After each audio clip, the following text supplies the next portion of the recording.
Hello दोस्त, आज हम आपको इस वीडियो में बताएंगे रामायण की गिलहरी ने कैसे राम की सहायता की थी। यह एक हिंदी कहानी है और इस कहानी को सुनने के लिए आपको लास्ट तक बने रहना है। रामायण की कहानी, राम सेतु में गिलहरी का योगदान। गिलहरी की धारियां और राम सेतु। रामायण में गिलहरी की कहानी काफ़ी प्रसिद्ध है। देवी सीता को हरण करके रावण उन्हें लंका ले गया। हनुमान जी समुद्र लंघ कर लंका गए और माता सीता का पता लगाकर लौटे। भगवान श्री राम माता सीता को रावण के कैद से छुड़ाने के लिए अविलंब लंका जाना चाहते थे। एक बाधा थी, लंका चारों ओर से पानी से घिरा था। समुद्र पर नल नील की अगुवाई में सेतु का निर्माण होने लगा। सेतु बनाने के लिए पूरी सेना पत्थर पर भगवान श्री राम का नाम लिखकर समुद्र में डालती थी।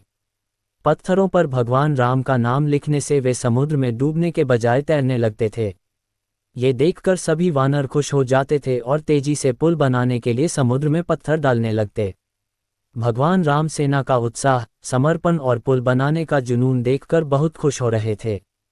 उस समय वहां एक गिलहरी भी थी जो मुंह में कंकड़ पकड़कर नदी में डालती थी। उसे ऐसा करते हुए एक वानर को देख रहा था। वानर द्वारा गिलहरी का उपहास। वानर गिलहरी को देखकर हंसने लगा। वानर ने कहा, हे छोटी गिलहरी, तुम यहाँ से दूर रहो, कहीं तुम इन पत्थरों में दब ना जाओ या समुद्र में डूब न जाओ। तुम बेकार में ये सब कर रही हो, इसकी कोई जरूरत नहीं है, चलो भागो यहाँ से। ये सुनकर अन्य वानर भी गिलहरी का मजाक उड़ाने लगे। ऐसी बातों को सुनकर गिलहरी बहुत दुखी हो गई। प्रभु श्री राम दूर से ये सब देख रहे थे।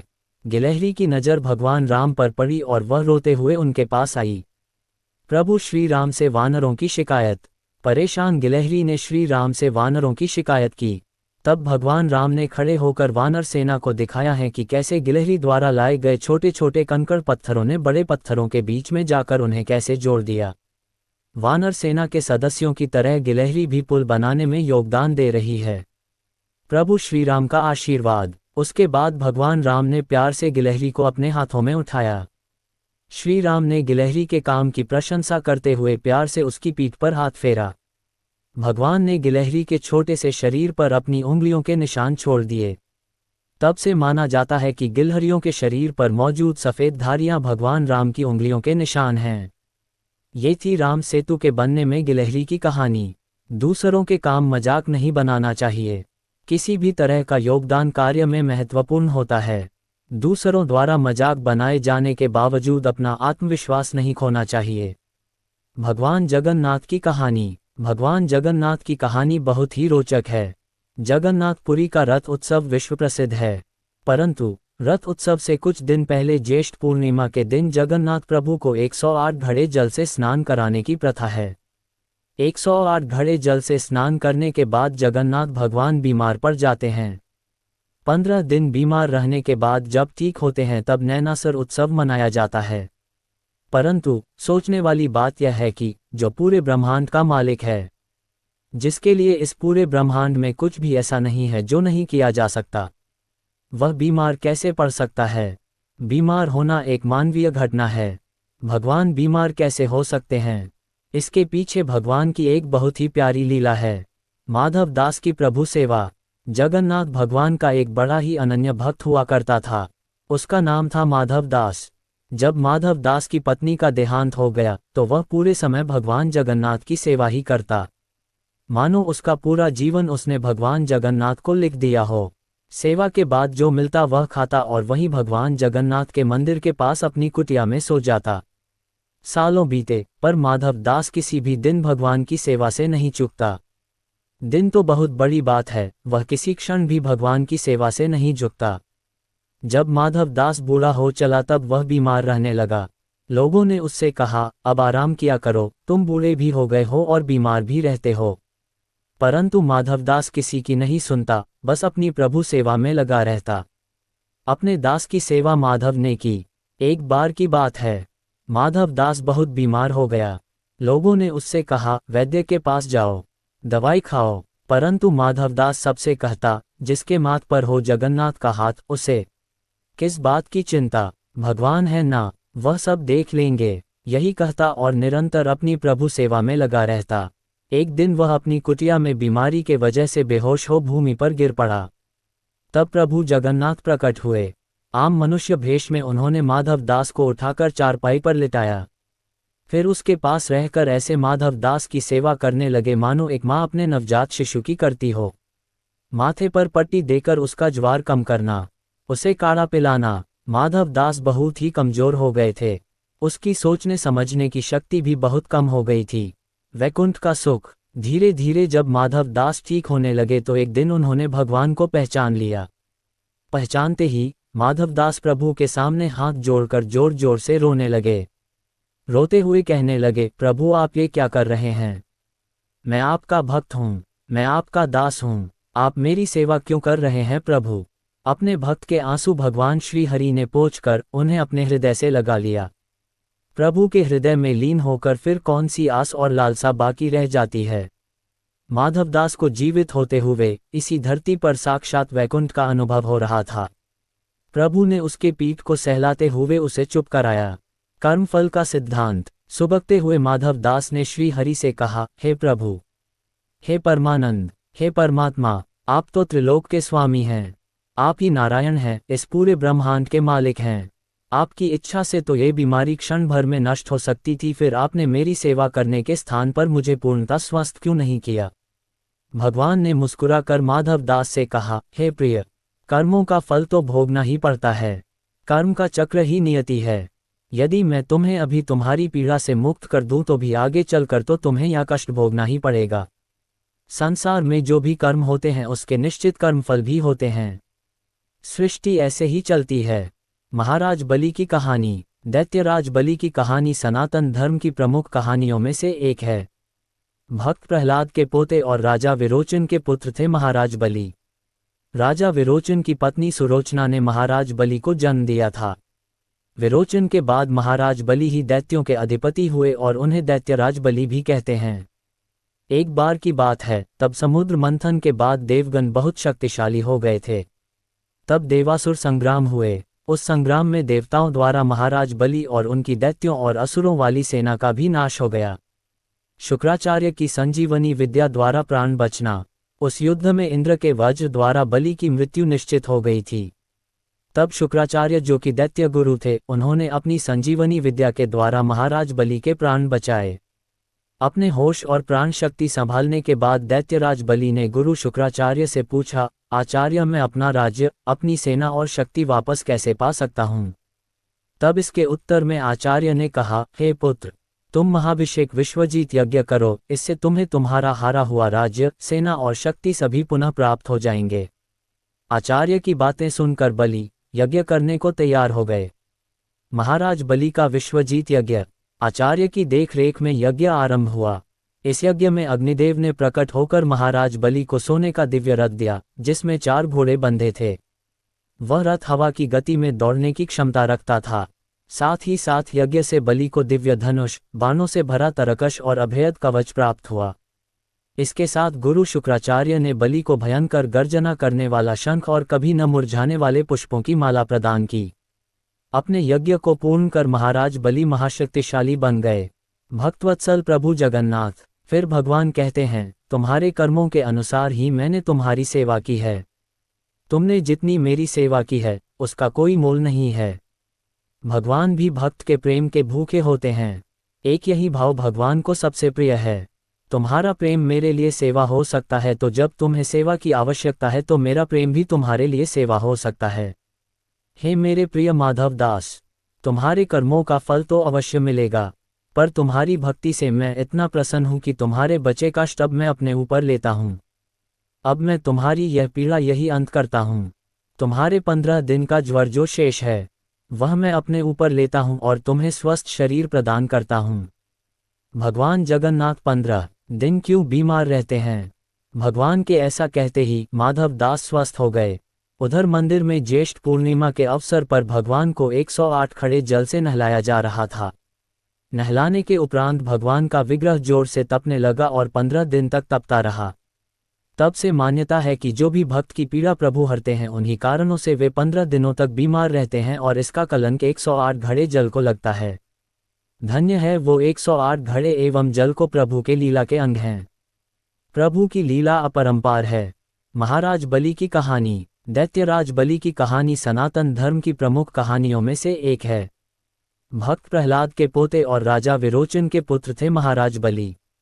राजा विरोचन की पत्नी सुलोचना ने महाराज बलि को जन्म दिया था। विरोचन के बाद महाराज बलि ही दैत्यों के अधिपति हुए और उन्हें दैत्यराज बलि भी कहते हैं। एक बार की बात है, तब समुद्र मंथन के बाद देवगण बहुत शक्तिशाली हो गए थे। तब देवासुर संग्राम हुए। उस संग्राम में देवताओं द्वारा महाराज बलि और उनकी दैत्यों और असुरों वाली सेना का भी नाश हो गया। शुक्राचार्य की संजीवनी विद्या द्वारा प्राण बचना। उस युद्ध में इंद्र के वज्र द्वारा बलि की मृत्यु निश्चित हो गई थी। तब शुक्राचार्य, जो कि दैत्य गुरु थे, उन्होंने अपनी संजीवनी विद्या के द्वारा महाराज बलि के प्राण बचाए।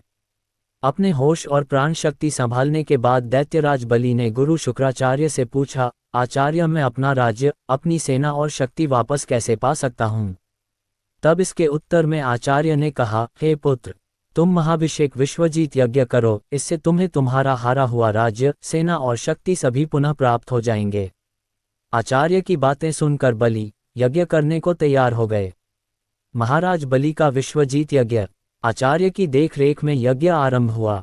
इस यज्ञ में अग्निदेव ने प्रकट होकर महाराज बलि को सोने का दिव्य रथ दिया, जिसमें 4 घोड़े बंधे थे। वह रथ हवा की गति में दौड़ने की क्षमता रखता था। साथ ही साथ यज्ञ से बलि को दिव्य धनुष, बाणों से भरा तरकश और अभेद कवच प्राप्त हुआ। इसके साथ गुरु शुक्राचार्य ने बलि को भयंकर गर्जना करने वाला शंख और कभी न मुरझाने वाले पुष्पों की माला प्रदान की। अपने यज्ञ को पूर्ण कर महाराज बलि महाशक्तिशाली बन गए। देवासुर संग्राम में महाराज इंद्र का पराजित होना। उन्होंने एक बार फिर से देवासुर संग्राम का आह्वान किया। इस संग्राम में देवता बुरी तरह पराजित हुए। केवल इतना ही नहीं, अपितु देवराज इंद्र को युद्धस्थल छोड़कर भागना पड़ा। दैत्यराज बलि यह संग्राम जीतकर स्वर्ग के राजा बन गए। अपनी विजय और बल का अहंकार भी उनके अंदर जन्म लेने लगा, जो पिछले हार के साथ सुप्त्यानी सो गया था। शुक्राचार्य द्वारा बलि को ज्ञान। युद्ध के बाद उन्होंने अपने गुरु शुक्राचार्य से कहा, हे आचार्य, आपके कहे का पालन कर मैंने अपना राज्य, बल और सेना वापस पा ली है। अब मैं आपसे कुछ और भी जानना चाहता हूँ। ये सुनकर आचार्य ने कहा, निःसंकोच पूछो वत्स। बलि ने पूछा, अपने राज्य, बल और सेना को सुरक्षित रखने का क्या उपाय है?